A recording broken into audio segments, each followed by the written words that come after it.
kasih kepada narasumber kita malam ini, karena tamu kita malam ini benar-benar sangat membahagiakan kita semua, karena tamu kita malam ini tidak kurang dari Habib Rizik, Ketua Front Pembela Islam. Sebelum kami mengundang Habib itu dan kami cerita kepada teman-teman kami, mereka semua terkagum-kagum. Dia bilang, hah, kok berani ngundang Habib Rizik? Ya kok berani, nggak takut? Saya bilang, saya ngaku, sebetulnya takut juga. Tapi setelah berjumpa waktu itu, kira-kira sebulan yang lalu, ternyata ketakutan kami itu tidak beralasan. Karena ketakutan kami kepada Front Pembela Islam itu, apalagi ketuanya, itu didasari oleh pemberitaan-pemberitaan media massa. Dan justru kami mohon pencerahan dari Habib. Kenapa kok sampai kita ini begitu ngeri, begitu takut? Jadi saya melihat memang, saya tidak katakan semua media, tapi banyak media-media yang tidak memberitakan Front Pembela Islam apa adanya. Jadi mereka hanya memberitakan ya sesuai dengan keinginan mereka. Saya berikan contoh.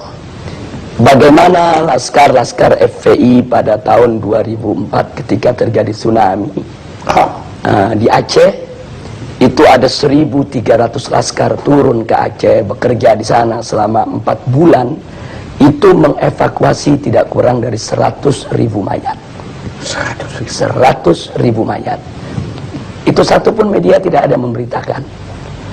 Nah, kemudian begitu juga bagaimana kerjasama FPI umpamanya dengan Kementerian Sosial di dalam program bedah kampung. Jadi ada satu program bedah kampung yang dilakukan oleh Kementerian Sosial yang FPI diajak untuk bekerja sama, dan kita buat MOU resmi. Bagaimana perumahan-perumahan rakyat miskin yang memang tidak layak huni di Jakarta maupun di luar Jakarta, bersama-sama dengan Kementerian Sosial kita turun, kita melakukan bedah kampung. Nah, ini juga kan tidak pernah masuk pemberitaan. Iya, saya nggak pernah tahu juga. Begitu juga kerjasama FPI dengan Kementerian Agama RI. Bagaimana kami turun di lokasi-lokasi yang banyak dihuni oleh warga Ahmadiyah, untuk kami melakukan pembinaan. Bukan kekerasan. Bukan kekerasan. Saya kasih contoh satu di Tenjo Waringin, perbatasan antara Garut dengan Tasik. Di sana kami melakukan pembinaan dari tahun 2009. Sampai hari ini sudah lebih dari 800 warga Ahmadiyah kembali kepada Islam. Nah, hal-hal semacam ini tidak ada yang dibuat oleh media. Jadi manakala ada suatu kejadian yang kebetulan katakanlah terjadi tindak kekerasan, nah kadang-kadang itu yang di blow up oleh media tanpa memberitakan tentang akar persoalannya. Nah, saya kasih contoh satu kejadian di tahun 2001. Itu ada kejadian di kota Jakarta ini, ada satu tempat pembinaan olahraga biliar yang dikelola oleh KONI pusat, tapi ternyata disalahgunakan oleh kelompok-kelompok masyarakat tertentu untuk ajang perjudian, penyebaran ekstasi, dan ajang prostitusi. Nah, kita sudah melakukan berbagai macam pendekatan ke KONI, ke Pemda DKI, laporkan ke polisi, sampai 2 tahun itu tidak ada tindakan, sementara masyarakat setempat sudah resah. Nah, ketika terjadi clash antara pengelola daripada kemaksiatan tadi dengan laskar FPI, akhirnya terjadi pengerusakan, dan itu sudah diadili. Laskar FPI yang melakukan pengerusakan pun sudah ditangkap, sudah diadili, sudah dipenjara. Tapi akhirnya tempat olahraga itu pun sampai saat ini tidak dijadikan tempat maksiat lagi. Jadi sampai di penjara berarti memang FPI ini tidak membenarkan kekerasan. Ya, kita tidak membenarkan kekerasan. Artinya kalau memang ada laskar kita yang bersalah, kita serahkan ke polisi, silakan diproses, silakan diadili, silakan dipenjara. Cuma yang memprihatinkannya Pak Jaya, peristiwa tersebut kan terjadi 2001. Sebetulnya kan sudah clear, sudah masuk pengadilan. Tapi beberapa stasiun televisi sampai hari ini diulang-ulang terus itu pengurusan. Jadi seolah-olah yang ada di benak bangsa Indonesia ya itulah KJP setiap hari. Ya. Dari segala pemberitaan yang sepihak itu, ya timbul juga kesan bahwa FPI ini sama sekali tidak punya toleransi beragama. Ya, itu kesannya. Ya. Nah, kemudian saya agak heran karena waktu saya berkunjung ke kediaman Habib, ternyata rumahnya Habib di sebelah gereja. Dan saya dengar pendetanya sendiri yang ngomong waktu itu bahwa gereja itu dilindungi oleh Habib. Betul. Ya, jadi memang di Petamburan tempat saya tinggal ini ada beberapa gereja. Ada gereja Bethel dari kalangan Protestan, ada gereja Salvator dari kalangan Katolik, ada gereja Lemuel, ada gereja juga Immanuel, ada gereja juga HKBP. Nah, kelima gereja ini di Petamburan sampai hari ini semua bisa melakukan segala kegiatan ibadahnya dengan tenang tanpa ada gangguan sedikit pun dari masyarakat. Karena memang kelima gereja ini tidak pernah buat masalah dengan masyarakat. Artinya gereja-gereja mereka dibangun pertama dengan izin. Yang kedua, kegiatan-kegiatan mereka itu murni ibadah, bukan untuk mengganggu daripada ketenangan masyarakat. Sehingga sudah sekian puluh tahun mereka sampai hari ini tidak pernah ada gangguan apapun. Nah, karena itu hubungan saya secara pribadi maupun FPI yang memang markasnya ada di Petamburan dengan para pendeta tadi, hubungan kita cukup baik. Mereka suka datang ke kita suka dialog. Kemudian kalau mereka punya masalah juga mereka sampaikan ke kita, apa yang bisa kita bantu mereka. Bahkan kalau lagi ada datang musim banjir, nah ini kan Petamburan ini kan rawan banjir, itu kita kerjasama. Kalau nggak salah secara pribadi, Habib kan dulu sekolahnya juga sekolah betul Katolik.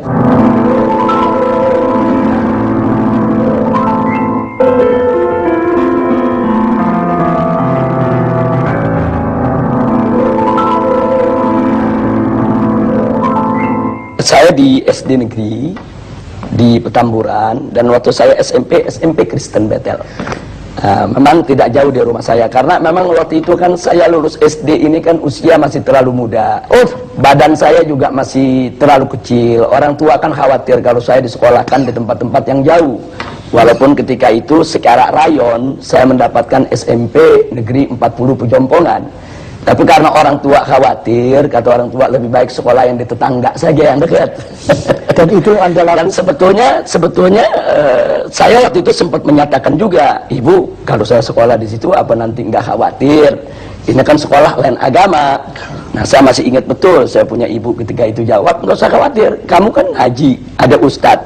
Setiap siang kan kita ada pengajian, sore kan juga belajar sama ustadz-ustadz yang lain. Jadi dengan banyaknya ikut pengajian, gak usah khawatir lah.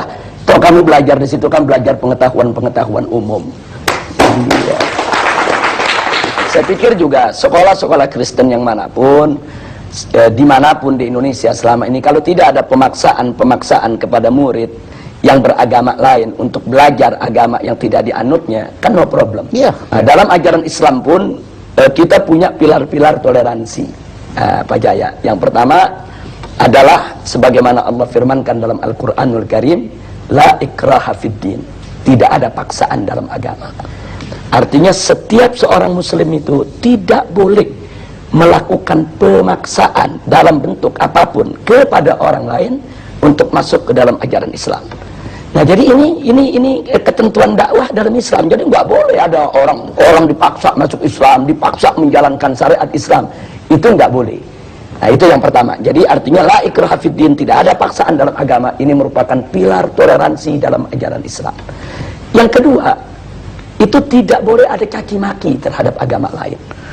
Bahkan Allah ingatkan, nanti kalau kau hina mereka, nanti mereka akan menghina Allah. Nah, jadi kalau nggak mau dicubit, jangan nyubit, kan begitu. Nah, jadi ini pilar toleransi dalam ajaran Islam. Nah, terus yang ketiga ada lagi pilar toleransi yang lain, yaitu dalam urusan ibadah, lakum dinukum waliyadin. Kata di dalam Al-Quran ini Allah menyatakan kepada umat Islam untuk menyampaikan kepada orang-orang yang di luar Islam, lakum dinukum waliyadin. Bagi kalian agama kalian, bagi saya agama saya.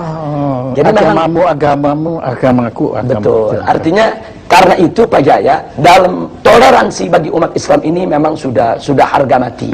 Jadi ya, aduh, ini kesan semua yang kita peroleh bukan seperti itu. Ya, yang ini kan penyesatan opini yang dilakukan oleh sejumlah media. Saya tidak katakan semua media, tapi ada media-media yang punya kepentingan. Yang salah kita sendiri kok kita tersesat itulah. Ya, itu dia. Ya, karena ya apa yang kita dengar, ya agama yang paling tidak toleran itu adalah agama Islam. Itu yang kita dengar hari ini. Kita dengar dari Habib, ya bahwa ternyata ada 3, sebetulnya ada 10. Ada 10 pilar toleransi. Toleransi ada 10. Paling tidak ada 3 ini yang utama yang sudah saya utarakan tadi. Dalam ajaran Islam ini, kita menerima dengan sepenuh hati konsep pluralitas.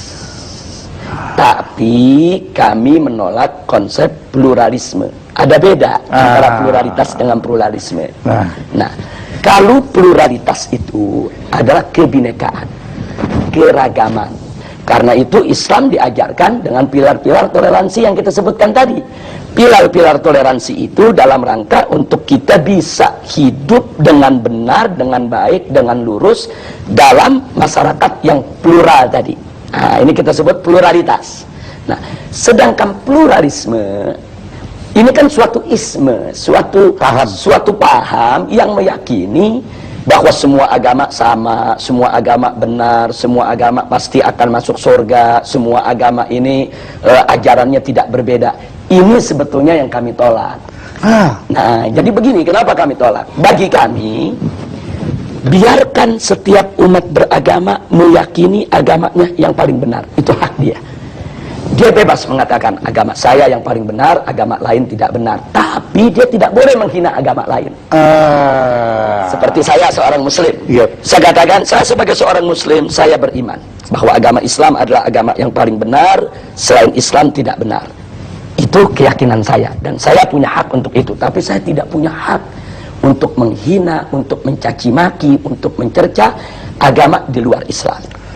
Nah, begitu juga Pak Jaya sebagai seorang Kristiani punya hak untuk mengatakan, saya sebagai seorang Kristiani, saya yakin Kristen yang paling benar, selain Kristen tidak benar. Itu hak Pak Jaya. Saya tidak boleh intervensi mengatakan Pak Jaya mesti ngaku Islam benar juga dong. Nggak boleh. Sebagaimana saya juga nggak boleh diintervensi, Habib harus mengakui agama di luar Islam itu benar. Nggak bisa, ini soal keyakinan. Tapi Pak Jaya tidak boleh menghina Islam. Saya tidak boleh menghina Kristen. Kalau menghina aja tidak boleh, apalagi mengganggu, kekerasan, apalagi kekerasan, apalagi membunuh, apalagi nggak boleh. Tapi apabila FPI ini melakukan kekerasan, itu tidak dibenarkan. Tidak dibenarkan. Jadi di dalam organisasi FPI ini ada prosedur standar. Yang pertama, kita menunggu laporan masuk. Nah, artinya ada laporan dari masyarakat bahwa di wilayah mereka itu katakan ada tempat perjudian, ada tempat pelacuran, harus ada laporan dari masyarakat. Jadi tidak ujuk-ujuk FPI datang tanpa permintaan masyarakat. Ujuk-ujuk. Ini masih ada logat Betawinya. Iya, jabatan ujuk-ujuk itu bahasa Inggrisnya apa itu kan? Jadi kita mesti ada laporan dulu dari masyarakat. Nah, kalau masyarakat melapor, berarti kan di sini ada ketidaknyamanan dari masyarakat terhadap kemaksiatan tadi. Nah, kalau laporan sudah masuk, kami lakukan langkah investigasi. Oh, pakai ide investigasi. Iya, artinya kami periksa dulu laporan masyarakat itu benar atau tidak.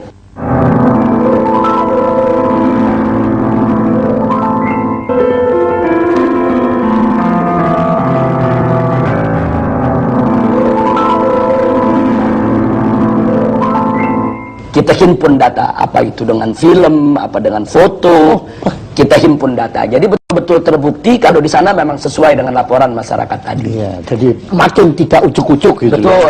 Ya. Kemudian setelah itu masih ada langkah ketiga. Setelah data terkumpul, Kami lakukan pemetaan wilayah. Oh, Nah, maksudnya pemetaan wilayah begini. Kalau mayoritas masyarakat di wilayah tersebut setuju dengan tempat maksiat tadi, mungkin ada anaknya yang bekerja di sana, mungkin ada warganya yang jadi tukang parkir di sana, itu diperhitungkan. itu namanya pemetaan wilayah. Nah, andai kata masyarakat di sana masih mendukung tempat maksiat tadi, maka kami sebut wilayah dakwah. Kami harus kirim ustadz, kirim guru, kirim pendai, pendakwah untuk menyadarkan masyarakat kalau maksiat itu berbahaya bagi kehidupan mereka. Itu bisa setahun, bisa 2 tahun, bisa 3 tahun, bisa 5 tahun. Kesadaran masyarakat ini Dan kan, itu pernah terjadi. dan memang sering, bukan pernah, sering terjadi. Makanya ada sejumlah tempat maksiat sampai hari ini tidak disentuh oleh FPI. Nah, orang yang tidak paham, mereka pikir, oh ini nyetor sama FPI. Kan begitu. Iya, tapi saya mau tanya nggak sampai hati. Bebas saja untuk ditanya. Ujuk-ujuk tanya. Jadi maksudnya kalau tempat tersebut, kalau warganya masih mendukung, kemudian kita melakukan satu aksi fisik lah katakan, itu kan akan jadi konflik horizontal antara FPI dengan masyarakat, Pak Jaya. Dan itu Dan dihindari. itu tidak boleh. Kalau setelah kami investigasi, ternyata masyarakat mayoritas memang nggak suka dengan maksiat tadi. Cuma mereka tidak tahu jalan bagaimana cara menutupnya. Mereka sudah lapor ke RT, ke RW, ke lurah, tapi tidak membuahkan hasil. Nah, ini kami sebut wilayah hisbah. Artinya dukungan masyarakat kan kita sudah dapat. Nah, tinggal bagaimana menuntun masyarakat tadi untuk menutup tempat maksiat tadi. Bagaimana cara kami tuntun? Kami bawa mereka ke tingkat yang lebih tinggi. Kami bawa ke camat, kami bawa ke gubernur, kami bawa ke DPRD untuk dialog. Kami ajak mereka untuk mendemo secara damai, kirim surat, kumpulkan tanda tangan masyarakat yang minta itu ditutup. Nah, manakala aparat sudah turun, tutup, karena tekanan masyarakat begitu kuat, tugas FPI selesai. Makanya saya pernah dengar Habib bilang kalau tidak ada maksiat, kan bilang Iya. diminta FPI membubarkan diri, dibubarkan. Iya. Habib bilang apa waktu Ya, itu? jadi kalau maksiat itu sudah tidak ada di Republik ini, pemerintah menegakkan hukum secara benar, FPI bubar sendiri. Saya kasih contoh. Sekarang yang namanya judi kan ada undang-undang yang melarang. Iya, iya. Yang namanya pelacuran kan ada undang-undang yang melarang. Iya. Yang namanya minuman keras kan juga ada aturannya semuanya. Kalau ini semua ditegakkan oleh pemerintah dengan baik, dengan benar, berarti kan pelacuran tidak ada. Berarti kan perjudian tidak ada. Nah, kalau ini dilakukan dengan benar, FPI kehilangan kerjaan, Pak Jaya. Itu kalau kami boleh tahu itu kasusnya apa yang Habib sampai masuk penjara itu? Yang di penjara itu pertama waktu tahun 2003. Oh, yang pertama? Ya, 2003 Ya. itu sebetulnya simpel saja. Saya diundang dialog macam ini di sebuah stasiun televisi. Oh iya. Kita berdebat dengan salah seorang perwira televisi. Nah, kemudian di dalam debat tersebut pihak kepolisian itu mengatakan di Jakarta ini tidak ada tempat judi. Tapi saya mengatakan ada tempat judi, Anda jangan bohong. Saya bawa daftar alamat-alamatnya. Ini loh alamatnya, saya bilang, tempat anu alamat sekian, tempat anu alamat sekian, tempat anu alamat sekian, dan seterusnya. Kesimpulannya, dalam forum itu polisi ini terdesak. Besoknya saya dilaporkan penghinaan terhadap pemerintah. Akhirnya saya masuk penjara 7 bulan. Nah, jadi itu yang jadi persoalan. Makanya kadang-kadang saya sekarang bercanda kalau diundang dialog oleh polisi, ini jangan kalah ngomong ditangkap lagi. Iya. Kalau kita dialog kemudian orang kalah ngomong kita dituntut kan repot, Pak Jaya. Iya. Untungnya saya bukan polisi ya. Itu tahun 2003. Itu pertama. Ya, tapi kalau waktu tahun 2000. Tapi hikmahnya Anda menulis ini ya, Habib, ya. Betul. Nah, adapun pada tahun 2008 itu terkait dengan peristiwa insiden Monas. Nah, karena di insiden Monas itu kan ada kejadian Laskar Islam, itu kesatuan daripada berbagai macam ormas, terjadi bentrok. Ya, itu dengan komponen masyarakat yang ingin memperjuangkan untuk membela atau menolak Kepres pembubaran Ahmadiyah. Sebetulnya itu tidak perlu terjadi, cuman karena ada orasi-orasi dari kelompok mereka ini yang yang provokatif dengan mengatakan Laskar Islam ini dengan kata-kata yang nggak bagus lah, tidak layak untuk saya ungkapkan di sini. Akhirnya laskar-laskar terprovokasi nyerang mereka. Nah, tapi karena di antara mereka ada FPI yang kena biangnya kita, yang kena biangnya Pak Jaya. Dan ada yang ujuk-ujuk masuk penjara. Akhirnya masuk penjara. Pada saat kita ditangkap, polisi pun ditanya, ini Habib Rizik ditangkap pasalnya apa? Oh, nanti pasalnya lagi dicari dulu. Kalau itu benar-benar ujuk-ujuk itu. Tapi nggak apa-apa, itu semua ada hikmahnya. Anda terima itu dengan... Oh ya, itu resiko perjuangan, kita terima tanpa dendam, dan saya ambil hikmahnya. Tanpa dendam. Tanpa dendam. Nah, alhamdulillah. Nah, terima kasih Habib. Ya, ini suatu pencerahan, satu pelajaran, pengalaman, masukan informasi bagi kita semua untuk lebih bisa memahami makna perjuangan FPI yang sebenarnya. Ya, dan moga-moga juga siaran talk show yang sederhana ini ya itu bisa didengar juga oleh pemirsa-pemirsa sebanyak mungkin, supaya mereka pun atau kami, ya saya beratas dengan mereka, juga bisa memahami, dan kita bukan lagi takut, bukan lagi curiga, bukan lagi benci pada FPI, tapi kita mungkin bisa bersama-sama FPI untuk memerangi maksiat di angkara murka di negara kita tercinta ini. Terima kasih. Saya juga ucapkan terima kasih baik atas nama pribadi maupun atas nama FPI kepada Pak Jaya maupun forum talk show-nya ini yang luar biasa. Kita juga di luar dugaan bisa diundang, bisa diberi kesempatan bicara dengan leluasa, dengan bebas. Dan di sini juga saya ingin menyatakan sebelum kita berpisah, FPI ini kan bukan malaikat. FPI ini kan juga tidak boleh mengklaim kalau dirinya suci. Wow. Di dalam FPI kan juga ada oknum-oknum yang tidak baik juga. Nah, karena itu saya juga minta bantuan masyarakat. Manakala masyarakat mendapatkan ada oknum-oknum FPI yang tidak bagus akhlaknya, tidak bagus moralnya, dan memang melakukan hal-hal yang tidak patut di wilayahnya, tolong laporkan kepada kami. Kami akan ambil tindakan tegas. Bahkan kalau ada cabang-cabang FPI yang coba-coba melakukan suatu kegiatan melanggar daripada prosedur yang saya sebutkan tadi, kita tidak segan-segan. Cabang itu kita bekukan dan kita bubarkan. Nah, jadi kita tidak mengklaim kalau FPI ini tidak punya salah. Tidak. Saya pun sebagai pimpinannya mungkin terkadang juga bahkan sering juga melakukan kesalahan. Apa itu kesalahan dalam mengambil keputusan, kesalahan di dalam berucap, kesalahan dalam bertindak. Nah, karena itu mari kita saling menasehati, saling memperingati, saling memperbaiki satu sama lainnya. Sekali lagi terima kasih buat Pak Jaya dan semua. Terima kasih banyak.